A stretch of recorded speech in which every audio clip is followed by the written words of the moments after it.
Bon, depuis le début de la pandémie, on le sait, les salles de spectacle sont fermées, les musées, beaucoup de bibliothèques, ou à peu près toutes les bibliothèques.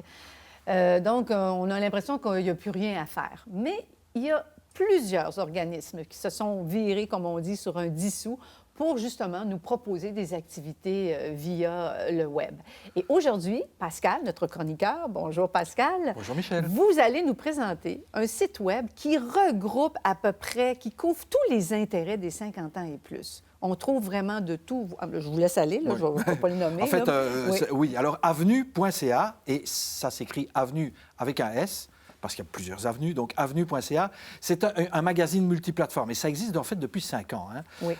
Donc, ça ne date pas de la pandémie. Mais ce qui est intéressant avec ça, en tout cas, moi, ça m'a étonné, c'est que je connaissais déjà les articles de Claudia La Rochelle sur les livres, Claude Deschênes, le célèbre journaliste culturel qui écrit des contenus sur la culture, les éditoriaux de Jean-Benoît Nadeau, mais je n'avais aucune idée qu'en fait, ça avait été une initiative de la FADOC.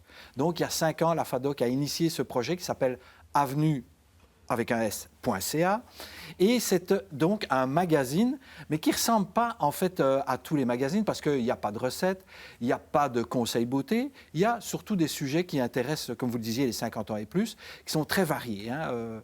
Et on voit des images, mais là, donc, il y a la culture, il y a les goûts, les saveurs, il y a des voyages aussi, il y a des chroniqueurs bien connus, il y a des journalistes aussi bien connus, il y a des contenus très variés. Et la facture, on l'a vu là, avec la petite vidéo de présentation, c'est très bien fait. Là. Très contemporain, oui, très actuel, voilà, très dynamique. Oui. C'est multiplateforme, donc Oui. on voit ça sur tous nos écrans. Hein. On peut voir ça sur notre tablette, sur notre ordinateur, sur notre téléphone. Donc, c'est adapté à ces formats-là. Ça se lit donc assez facilement et ça se consulte très bien. Alors, comme je le disais tout à l'heure, il y a des contenus très variés. Il y a aussi une chose bien intéressante qui s'appelle les rendez-vous avenue.ca. Oui. Alors, les rendez-vous avenue.ca ont dû s'adapter, eux, évidemment, à la pandémie. C'était des choses qui se passaient en présentiel. Donc, c'était dans la région de Montréal, j'imagine? Alors, en fait, partout, selon les activités, okay. Ça pouvait se retrouver aussi dans différentes régions, hein, pas seulement Montréal. Par contre, avec la pandémie, les rendez-vous avenue.ca se font sur le web, en Facebook Live. Alors, par exemple, qui tient ces rendez-vous-là? Qui qu'on peut rencontrer? Avec qui on a rendez-vous? Voilà. Avec qui on a rendez-vous? Récemment, il y a eu Sophie Fauché, la comédienne, qui est venue lire des extraits d'un livre auquel elle a participé. Il y a eu tout à fait récemment aussi Claudia La Rochelle, une des chroniqueuses livres. Oui. Il y a Jessica Arnois, qui fait des dégustations de vin et d'alcool et de spiritueux. Donc, c'est des rendez-vous qui durent peut-être une heure et demie. Et alors, actuellement, sur Facebook, on peut le regarder en direct, puis on peut le revoir par après, puisque c'est enregistré et c'est disponible sur le Facebook de la FADOC, mais aussi le Facebook d'avenue.ca. Il y a beaucoup de stock, là. Si moi, je veux aller dans un rendez-vous, là, on comprend là, que ce n'est pas en présentiel, que c'est en virtuel, comment je fais? Est-ce que je dois payer? Est-ce que je dois aller m'inscrire à quelque part? Alors, il faut d'abord le connaître. Donc, il faut suivre ce qui se passe sur avenue.ca, que ce soit via Facebook, que ce soit via leur site web, que ce soit via l'infolettre auquel on peut s'abonner. Et puis, il suffit de le suivre en direct sur Facebook. C'est de plus en plus populaire, les Facebook Live, ou alors de le revoir par après en différé, enregistré, aussi encore sur les différentes plateformes web. OK. Puis, par exemple, Jessica, je crois qu'elle a fait une dégustation où il y avait 3 types de vins ou je ne sais plus là, quelques types. Alors, c'est ça. Donc, on en avait déjà parlé cette saison-ci. On achète nos bouteilles à l'avance parce qu'on sait que l'événement s'en vient. Alors, ça, c'est pas pareil que les cours de dégustation. Oui. Ce sont des dégustations où elle présente différents produits dans le rendez-vous. Et c'était, je pense, la semaine dernière, le rendez-vous avec Jessica Arnois. Par contre, elle écrit aussi des articles dans avenue.ca sur lesquels on découvre différentes boissons. Moi, j'ai découvert, par exemple, un article sur les gins du Québec. C'est pas juste la bière qui vous intéresse, Pascal? Non, il y a aussi les gins du Québec. Il y a eu un article sur les vodkas du Québec. La vodka du Québec, moi, j'ai vu, oui. Donc, en fait, moi, j'apprends plein de choses via ces articles-là.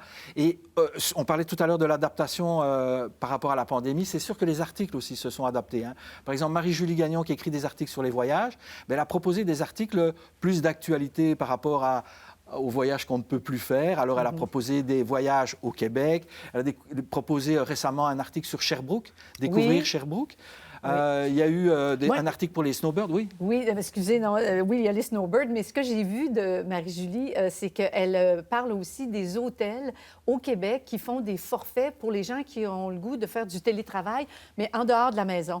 Alors, tout à l'heure, on va parler avec Yvon Dallaire, puis on va lui parler justement qu'il y a des couples qui sont tannés d'être ensemble. Ça peut éventuellement être une solution. Et en fait, il y a eu différents articles, et on parlait la semaine dernière des travailleurs d'expérience. Il y a différents articles, entre autres, dans avenue.ca, qui parlent comment adapter son bureau à la maison, comment à faire du télétravail, mais dans des différents hôtels. Il y a aussi des articles sur, et on le voit ici, sur, comment est-ce que je dirais, l'histoire de Montréal, l'histoire du Québec. Oh, il y a des très belles photos d'ailleurs. Oui, du Red Light, hein, du quartier qui était entre René Lévesque et Sherbrooke, Saint-Laurent et Saint-Denis. Des photos d'époque, et puis qu'on peut reconnaître. Alors, il y a toute une section qui s'appelle Photos d'histoire, où on retrouve des images d'époque et puis qu'on peut comparer avec l'actualité aujourd'hui, en fait, aujourd'hui, ce qui se passe. Et puis, ce que je dirais en temps de pandémie, ce qui est le fun à faire, c'est de regarder ces vieilles photos, puis de se promener, puis d'essayer de voir un petit peu les différences. Puisqu'on peut voir ça sur son téléphone, c'est plutôt sympathique. C'est fou quand on pense l'offre de services et tout ça est gratuit. Alors, c'est ça. C'est une initiative de la FADOC. C'est un magazine gratuit disponible sur le web qui ne s'adresse pas qu'aux membres de la FADOC, puisque ça s'adresse à toutes les personnes qui lisent. Et puis, ça circule, je disais tout à l'heure, sur Facebook, beaucoup sur les médias sociaux. Donc, on voit ces articles, on se les partage, on se les échange. Et la communauté Facebook est assez dynamique pour avenue.ca sur leur page Facebook. Ils commentent, ils se partagent les articles, ils posent des questions. Oui. Il y a des très bons chroniqueurs. Je pense que vous avez parlé tantôt de Claude Deschênes. Et justement, dans la première page de Claude, il nous parle de la fameuse exposition là, qui vient de commencer début décembre jusqu'au 11 janvier. Oui, alors Claude Deschênes, c'est ça, le journaliste culturel bien connu, a vraiment des sujets intéressants. Sur l'expo Riopelle, j'ai découvert qu'il y avait un livre sur Lassa Dessela, la chanteuse aussi, qui venait de sortir. Donc, il fait des choses bien intéressantes là-dessus. Claudia fait ses petites vidéos qui s'appellent Bouquiner avec Claudia sur les livres, qu'on retrouve aussi sur Facebook et sur le site web avenue.ca avec un S. Alors, il n'y a pas raison de s'ennuyer, même si on est un peu... on s'ennuie de nos salles de spectacle puis de nos musées. Je pense qu'avec Avenue, avec un S.ca, on peut trouver de quoi bouquiner puis s'intéresser puis se garder en vie encore. Très intéressant. Merci beaucoup, Pascal. Bien, merci, Michel.